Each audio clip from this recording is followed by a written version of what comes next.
Pernah gak sih kalau lu setiap ngerancang sesuatu pasti ujung-ujungnya gagal? Ya ini yang gue rasakan sekarang. Apapun yang gue rencanakan itu selalu dapat nol besar. Entah itu dalam kerjaan ataupun suatu hal yang pengen gue dapetin. Ya gue nggak tahu apakah ini sama dengan kalian atau enggak.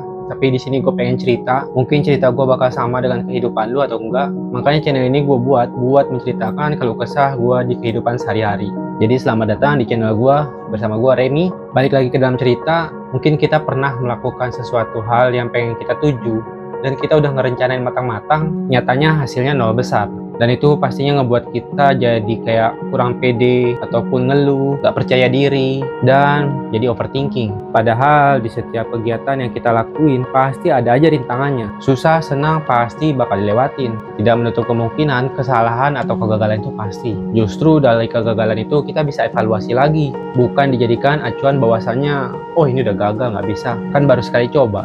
Kenapa nggak dicoba lagi?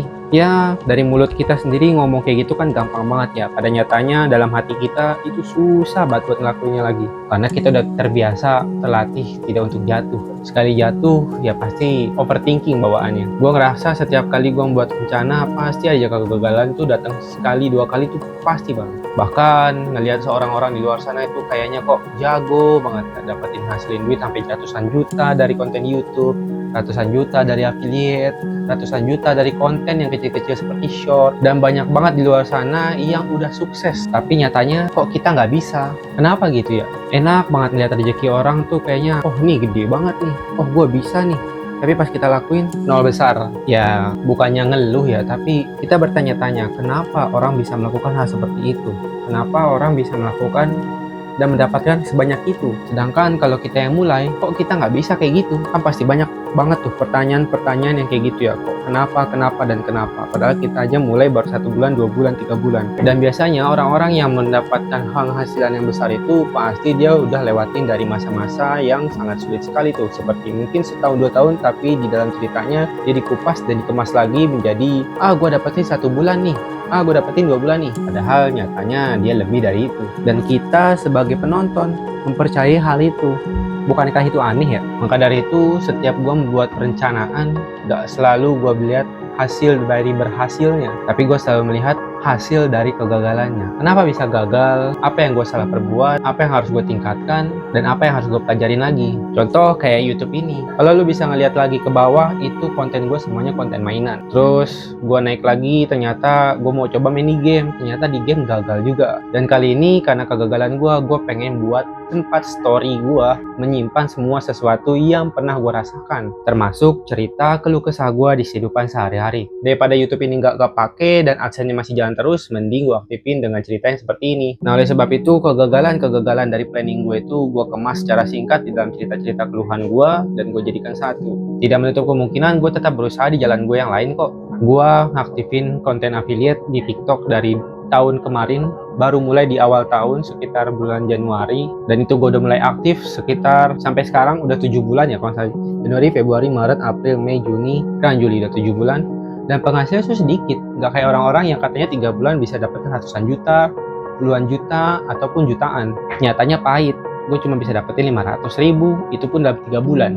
1 bulannya mungkin bisa dapet 20.000 atau 25.000. Banyak juga yang bilang kalau brutal konten itu bakal dapetin hasil yang banyak. Tapi nyatanya gua ngupload sehari itu 20-15 video. Gua bikin stok 400 video buat 1 bulan. Dan gua udah konsisten selama berbulan-bulan, tapi nyatanya nol besar. Gue juga masih nggak tahu gimana caranya menganalisa. Sedangkan analisa di setiap produk itu sangat mudah banget menurut gue. Cuman kita lihat trafficnya, lihat peringkatnya, penjualannya naik apa turun, lagi rame atau enggak. Kelihatannya simpel banget. Setiap algoritma apapun di media sosial itu seperti itu. Traffic, FYP, naik, turun, laku, atau lagi rame, itu aja udah. Tapi nyatanya nggak setiap orang yang punya pemikiran kayak gitu bisa kalau misalkan kita praktekin, dan itu nggak bakalan bisa sama orang yang udah menghasilkan. Kalian nangkep kan maksud gua? Prosesnya sama, analisanya sama, cara pengetahuannya juga sama, tag video dan lainnya mungkin berbeda, tapi dengan konsep yang sama. Tapi penghasilan kenapa nggak bisa sama? Gua masih berpikir kenapa bisa seperti itu. Apakah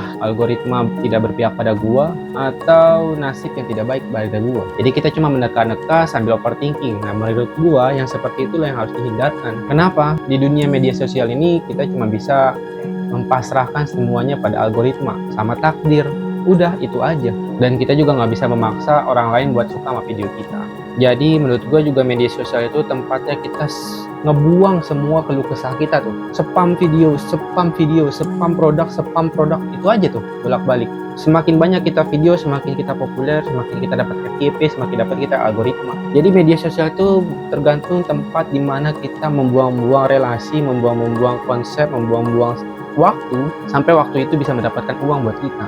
Makanya orang yang udah berhasil di media sosial itu dia udah ngebuang banyak waktunya sampai di titik yang sukses itu. Nah, buat kita yang baru terjun bakalan susah ngelewatin waktu itu karena pikiran kita cuma fokus buat uang. Padahal nyatanya proses di media sosial itu sangat panjang. Nah, jadi menurut gua kalau kalian merasa gagal terhadap sesuatu yang telah lu rencanakan, bawa enjoy aja dan pelajari strukturnya. Retensinya seperti apa, progresnya seperti apa, nikmatin dan jalanin. Kalau lu merasa itu berat, mending lu tinggalin. Lu cari hal yang ngebuat lu nggak terlalu berat mikirinnya. Soalnya kalau lu mau financial freedom, lu harus rela berkorban di awal, sakit-sakit terlebih dahulu, capek-capek terlebih dahulu, bahkan kehilangan waktu sama yang lain. Karena sesuatu yang berat atau sesuatu yang enak didapat di akhir itu membutuhkan proses yang sangat-sangat berat. So, jadi buat kita para pejuang, para yang punya pala pemikiran banyak banget planning, coba yuk fokusin satu. Gua sendiri yakin kok setelah gue buat kayak gini 5 tahun ke depan, gue yakin gue bisa mendapatkan apa yang gue mau. Progres itu nggak sebentar, kita perlu waktu, apalagi buat kita yang bukan dari siapa-siapa. Buat kalian yang punya cerita, boleh dikirim di kolom komentar, nanti gue bacain cerita lu. See you di next video dan sampai jumpa, bye bye.